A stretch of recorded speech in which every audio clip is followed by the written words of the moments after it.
And this really fell in our lap. I mean, I knew about Hammer, and I knew about the Oklahoma City information, and I knew that he'd done an interview a few weeks before on Anti-War Radio, which is a pretty big website.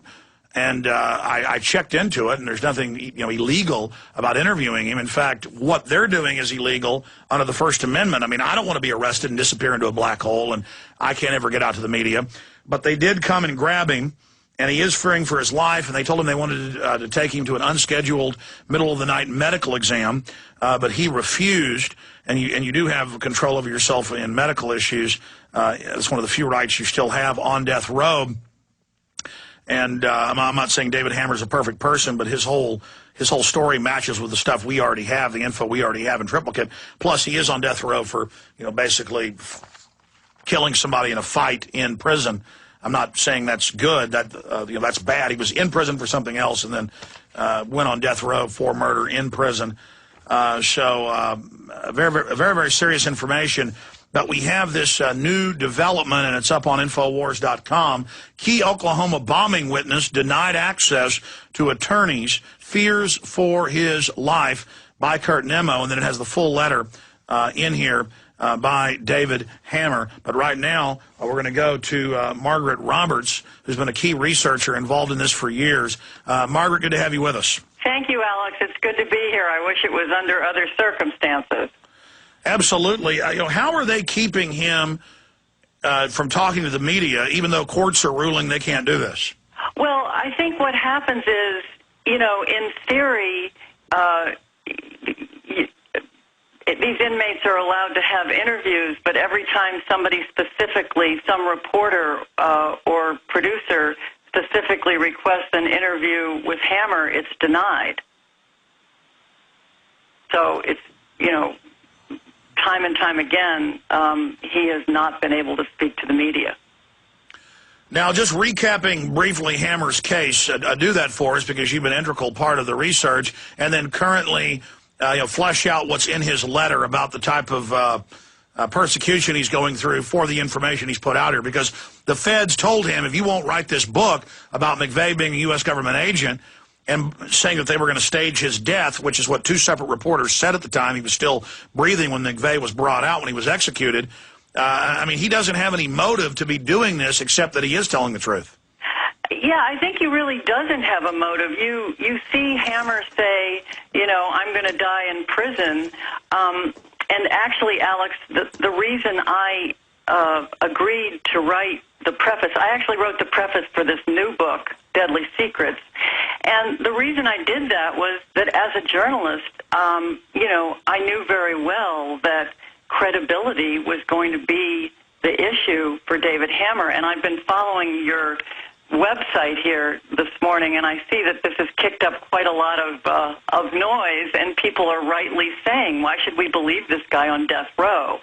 As I wrote in my preface, as a reporter in Chicago, I broke a big story way back in the 1980s about an innocent prisoner on death row, and he was proved to be innocent, and the real killers were discovered, and he walked free.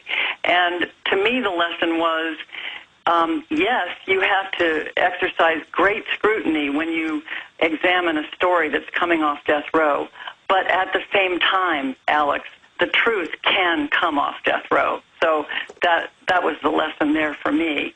I was a producer for America's Most Wanted, and in 2005 started looking into this Oklahoma City bombing from the fugitive aspect, John Doe number 2. I know you've covered this.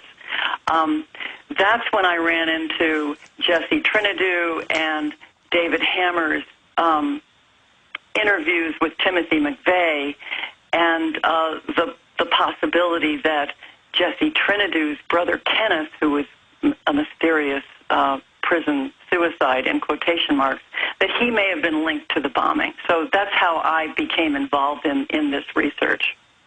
And through it, now for several years, have watched as Jesse Trinidu and David Hammer have collaborated, and then David, has been off on his own paths, and find it very impressive what David has synthesized from his own researches, conducted from, of all places, his cell in death row, as well as covering what Jesse's done, what the excellent investigative reporter J.D. Cash did too. So, and through this period, Alex, Hammer has been volunteering to step forward and tell his story.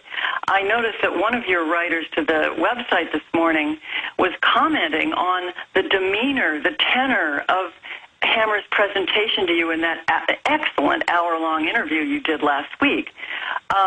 The human voice tells a lot about credibility. That's all Hammer has ever asked to do, is to step forward and tell his story. But the FBI has fought tooth and nail all the way up to federal appellate courts to shut Hammer up.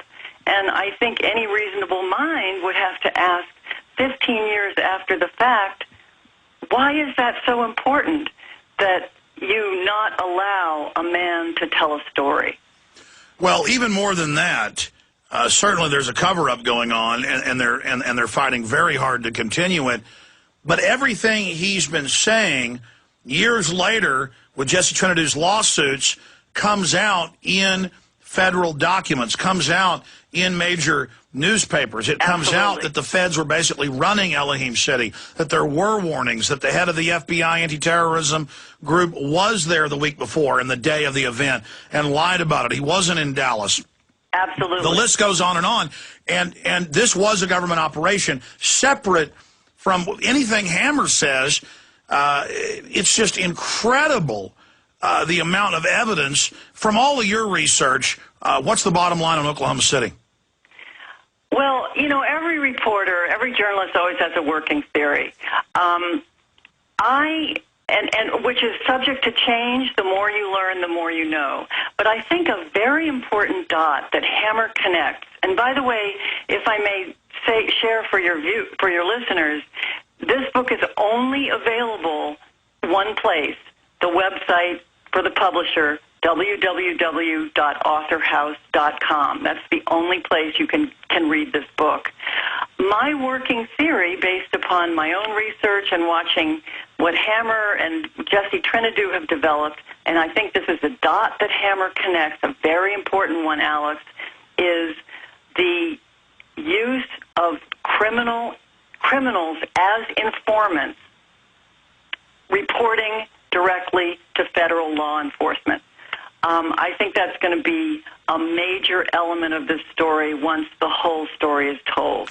As Hammer points out, virtually all of the members of this Aryan Republican Army bank robbery gang that Timothy McVeigh fingered as his on-the-ground support squad in Oklahoma City on April 19, virtually every one of them at one time or another, before, during, or after the Oklahoma City bombing, was functioning as a criminal informant to federal law enforcement. Well, we know the feds do this everywhere. They'll have a convicted arsonist, child molester, bank robber, and then they'll be used in court against people who don't even have a criminal record. So here's the government saying, don't listen to David Hammer. He's a convict on death row, but then listen to all of our criminal informants that we're using. And then when they're clean criminal informant, Howell was inside Elohim City and came out and said they're getting ready to blow up the federal building. They indicted her just to shut her up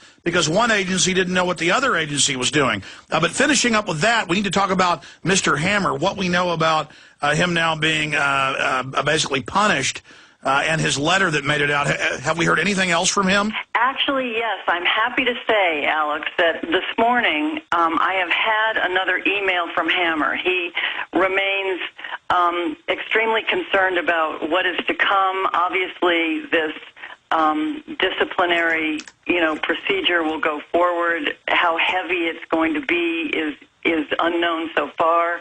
As you know, in the email he sent yesterday, which you posted on your website,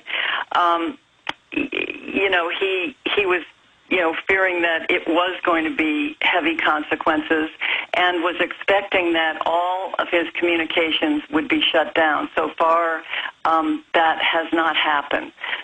His plea was, if this makes sense to people out there, if he is representing this story and the continuing research effort, you know, he was encouraging people to be in touch with the prison. If I may add, Alex, one of the amazing, well, not so amazing to me, as I come out of the America's Most Wanted enterprise, which I worked for some years, the information that is starting to surface through, you know, your listeners. We've had, you know, very interesting emails, factual, informational emails, just continuing to add, you know, clues and leads to this.